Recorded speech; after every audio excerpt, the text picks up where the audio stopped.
कहते हैं उसकी शाखाएं हमारी आकाश गंगा मिल्की वे के केंद्र तक फैली हुई है और उसकी जड़ें हमारी धरती को पार करती हुई पाताल लोक तक फैली हुई है।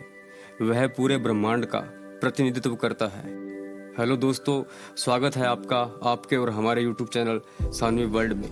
मैं हूं आपका दोस्त जय। तो चलिए शुरू करते हैं। मानव सभ्यता ने जब से अपनी समझ विकसित की है वह प्रकृति की ओर आकर्षित होता गया है। प्राचीन काल में प्रकृति ही मानव के जीने का एकमात्र विकल्प थी। वह जंगलों में निवास करता था तथा कंदमूल और फल ग्रहण करता था। मानव का वनस्पति के साथ गहरा संबंध रहा है।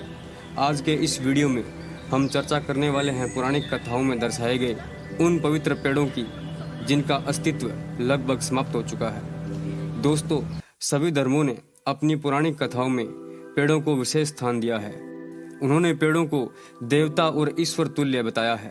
तो आइए चलते हैं और जानते हैं सभी धर्मों में दर्शाए गए पौराणिक पेड़ों के बारे में। यगद्रिशल।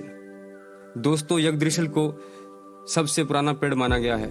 इसे विश्व वृक्ष भी कहते हैं उसकी शाखाएं हमारी आकाश गंगा मिल्की वे के केंद्र तक फैली हुई है और उसकी जड़ें हमारी धरती को पार करती हुई पाताल लोक तक फैली हुई है।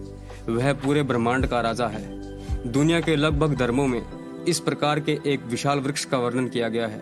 मुख्यतः इसका वर्णन यूरोपीय पौराणिक कथाओं और नार्स की पौराणिक कथाओं में किया गया है।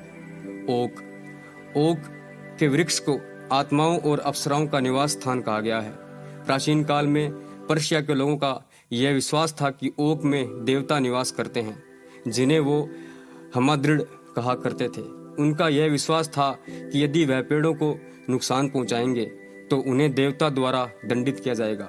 ओक अमेरिका का राष्ट्र वृक्ष भी है। बो वृक्ष। श्रीलंका में लगे इस विशाल वृक्ष को बो वृक्ष कहते हैं इसकी शाखाएं ईसा के जन्म से पहले यहाँ लाई गई थी ताकि पेड़ पर पवित्र आत्माएं वास कर सके, जिसके परिणाम स्वरूप राज्य में शांति स्थापित की जा सके। Grove tree. अरब लोक कथाओं में इस विशाल वृक्ष का वर्णन किया गया है। कहते हैं इस पेड़ पर बलि दी जाती थी और पवित्र आत्माओं से इच्छा पूर्ति का वरदान मांगा जाता था। इनका मानना था कि अगर पेड़ को कोई नुकसान पहुंचा तो पेड़ की अप्सरा नाराज होकर सबको दंड भी दे सकती है। बरगद का पेड़। हिंदू, बौद्ध और जैन धर्म में बरगद के पेड़ को पवित्र माना जाता है। प्राचीन काल से ही इसकी पूजा का चलन है। कहते हैं बरगद के पेड़ पर पवित्र आत्माएं और देवता निवास करते हैं। प्राचीन काल में बरगद को अश्वत्थ वृक्ष भी कहा गया है। यह अनंत जीवन का प्रतीक है। जिवारस। लिथुआनिया पौराणिक कथाओं में इस महान वृक्ष का वर्णन किया गया है। कहते हैं यह पेड़ ज्ञान का प्रतीक है। लिथुआनिया लोग इस वृक्ष की पूजा किया करते थे। लिंडेन वृक्ष। पवित्र रोमन साम्राज्य में एक विशाल लिंडेन का वृक्ष था जिसके नीचे विधान सभाएं और न्यायिक प्रक्रियाएं पूरी की जाती थी। रोमन साम्राज्य में लिंडेन पवित्र वृक्ष माना गया है। सिबा ट्री। दोस्तों, माया सभ्यता में जिस पेड़ का वर्णन किया गया है उसे सिबा पेड़ कहते हैं। माया सभ्यता के लोग इस पेड़ को देवता की तरह मानते थे। सीदर का वृक्ष। सीदर के वृक्ष का वर्णन कुरान में मिलता है। कहते हैं वो 7वें आसमान में है जहां से आगे और कुछ नहीं है। इसे सिद्र उतल मुंतहा कहा जाता है। कहते हैं मोहम्मद ने फरिश्ते ग्रेबियल के साथ उस पेड़ की यात्रा की जहां ईश्वर ने मोहम्मद को 5 दैनिक प्रार्थनाओं का निर्देश दिया। Talking tree. शाहनामे की फारसी पांडुलिपियों में सिकंदर महान को अपने मंत्रियों के साथ बोलते पेड़ की पूजा करते हुए दर्शाया गया है। पुरानी ग्रीक कथाओं में ओक भी बोलता वृक्ष माना गया है। Trail mark tree. White county India में दुर्लभ जीवित ट्रेल मार्क ट्री है जिसे दादाजी वृक्ष कहते हैं। यह भारत के आसाम में है। कल्प वृक्ष। सनातन धर्म में इस पेड़ का वर्णन किया गया है। देवताओं के राजा इंद्र की देखरेख में अमरावती शहर के बगीचे में गंधर्वों द्वारा इस वृक्ष की रक्षा की जाती थी। समुद्र मंथन के दौरान कल्प वृक्ष की उत्पत्ति मानी गई है जो सभी इच्छाओं को पूरा करने वाला वृक्ष है। सनातन धर्म में 5 प्रकार के कल्प वृक्ष बताए गए हैं जिनका अलग अलग काम है। जेप्सिस ट्री। सरत्याई पौराणिक कथाओं में यह एक पवित्र वृक्ष है जिसकी सीमा के भीतर यह गांव की रक्षा करता है। कहते हैं इस पेड़ की छाल में एक क्रॉस खुदा हुआ था। इरमिनसुक।